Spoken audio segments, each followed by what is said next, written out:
Sir ನಮಸ್ತೆ, ನನ್ನ ಹೆಸರು ಸುಜಾತ ಅಂತ. ನಾವು BTM ಕ್ಷೇತ್ರದಿಂದ ಜಕ್ಸಂದ್ರ ವಾರ್ಡಿಂದ ಬಂದಿರೋದು. ಸರ್ ನಮಗೆ ನಾವು ಬಂದ್ಬಿಟ್ಟು ಬೆಂಗಳೂರಿಂದ ಹಿಡಿದು ಅಯೋಧ್ಯೆವರೆಗೂ ಪ್ರಯಾಣ ಬೆಳೆಸ್ತಾ ಇದ್ದೀವಿ. ನಮ್ಮ ಪ್ರಯಾಣ ಅಯೋಧ್ಯೆ ಕಡೆಗೆ. ನಾವು ಬಂದ್ಬಿಟ್ಟು ಎಷ್ಟು ಜನ, 1,500 2,000 ಜನ ಇದ್ದಾರೆ.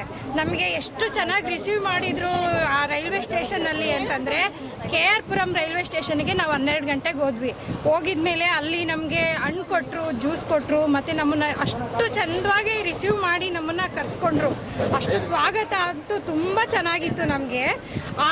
ಅಲ್ಲಿ ನಮಗೆ ತಿಲ್ಕ ಇಟ್ಟಿದ್ದಾಗಲಿ, ಒಂದು ತುಳಸಿ ಮಾಲೆ ಕೊಟ್ಟಿದ್ದಾಗಲಿ, ಅವರು ಅಲ್ಲಿ ಮಾಡಿದ ಭಾಷಣ ಆಗಲಿ, ನಮ್ಮನ್ನು ಅಷ್ಟು ಚೆನ್ನಾಗಿ ರಿಸೀವ್ ಮಾಡಿಕೊಂಡು ಸೇಫ್ಟಿಯಾಗಿ ನಮ್ಮನ್ನು ನಮ್ಮ ಟಿಕೆಟ್ ಇರೋ ನಂಬರಿಗೆ ನಮ್ಮನ್ನು ಕಳಿಸೋ ತನಕನೂ ಅಷ್ಟು ಚೆನ್ನಾಗಿ ಕಳಿಸ್ಕೊಟ್ರು.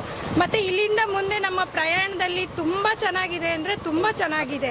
ಯಾವ ರೀತಿ ಅಂದರೆ, ಒಂದು ಬೆಳಗ್ಗಿನ ಉಪಹಾರದಿಂದ, ಟೀಯಿಂದ, ಕಾಫಿಯಿಂದ, ಒಂದು ಬಾಟಲ್, ಇವತ್ತವರೆಗೂ ನಮಗೆ ಒಂದು ನೀರಿನ ಕೊರತೆ ಅನ್ನೋದು ಯಾವುದೂ ಇಲ್ಲ ನಮಗೆ.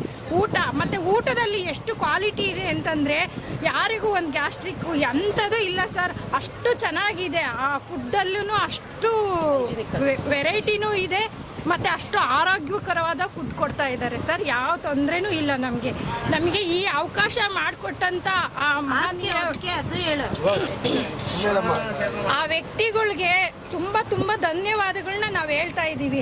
ಇಷ್ಟು ಜನರು ಬಂದು ಒಂದೇ ಸತಿ ನೋಡೋಕ್ಕಾಗ್ತಾ ಇರಲಿಲ್ಲ ಸರ್. ಒಬ್ಬೊಬ್ಬರು ಮನೇಲಿ ಒಂದೊಂದು ಥರ ಇರುತ್ತೆ. ಯಾಕೆ ಅಂತಂದರೆ, ಅದನ್ನು ಅವ್ರು ಅವಕಾಶ ಮಾಡಿಕೊಟ್ಟಿದ್ದಾರಲ್ಲ, ಅವ್ರಿಗೆ ನಾವು ತುಂಬ ಧನ್ಯವಾದ ಹೇಳ್ತಾ ಇದ್ದೀವಿ ಸರ್. ಒಜ್ಕೊಳ್ಳೋಕ್ಕೆ ಆಗಲಿ, ನಮಗೆ ಫಸ್ಟ್ ನಾವು ಟ್ರೈನ್ ಒಳಗಡೆ ಬಂದಾಗ ಒಂದು ದಿಂಬು, ಒಂದು ಒಜ್ಕೊಳ್ಳೋದಕ್ಕೆ, ಒಂದು ಹಾಸ್ಕೊಳ್ಳೋದಕ್ಕೆ ಎಲ್ಲದನ್ನು ಅಷ್ಟಷ್ಟು ಕ್ಲೀನಾಗಿ ಇಟ್ಟಿದ್ದಾರೆ. ಮತ್ತು ವಾಶ್ರೂಮ್ ವಾಶ್ ಮಾಡೋದ್ರಿಂದ ಹಿಡಿದು, ಹ್ಯಾಂಡ್ ವಾಶಿಂದ ಹಿಡಿದು ಅಷ್ಟು ಸ್ವಚ್ಛತೆ ಅಂದರೆ ಅಷ್ಟು ನೀಟಾಗಿ ಸ್ವಚ್ಛತೆ ಕಾಪಾಡಿದ್ದಾರೆ ಸರ್.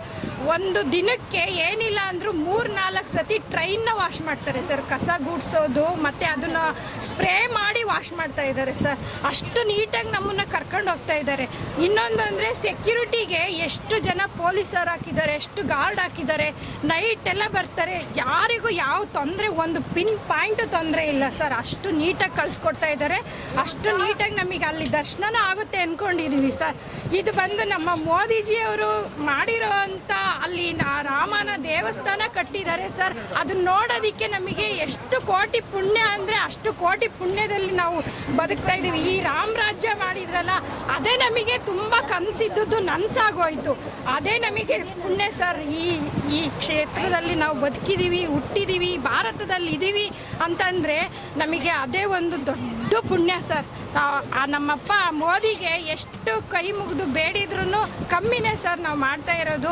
ಅವ್ರು ಹೇಳಿದ ಥರ ನಾವು ಸ್ವಚ್ಛ ಭಾರತ ಮಾಡೋಣ, ರಾಮ ರಾಜ್ಯ ಕಟ್ಟೋಣ ಸರ್. ಅದೇ ನಮಗಿರೋದು. ಇನ್ನೂ ಮಾಡಬೇಕಿದೆ, ಆದರೆ ಇನ್ನೂ ತುಂಬ ಮಾಡ್ತಾರೆ ಸರ್. ಮಾಡೇ ಮಾಡ್ತಾರೆ. ಅವ್ರಿಗೆ ಆ ಶಕ್ತಿ ಇದೆ, ಆ ದೇವ್ರ ಕೃಪೆ ಇದೆ ಸರ್. ಅದು ನಾವೆಲ್ಲರೂ ಆರೈಸೋಣ, ಆಶಿಸೋಣ.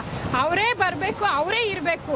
ಈ ನಮ್ಮ ಇಂಡಿಯಾನ ಇನ್ನೂ ಚೆನ್ನಾಗಿ ಉನ್ನತವಾಗಿ ಅವರು ಬೆಳೆಸಬೇಕು, ಮೆರೆಸಬೇಕು ಅಂದರೆ ನಮ್ಮ ಮೋದಿಜಿ ಇರಲೇಬೇಕು. ಮೋದಿಜಿಗೆ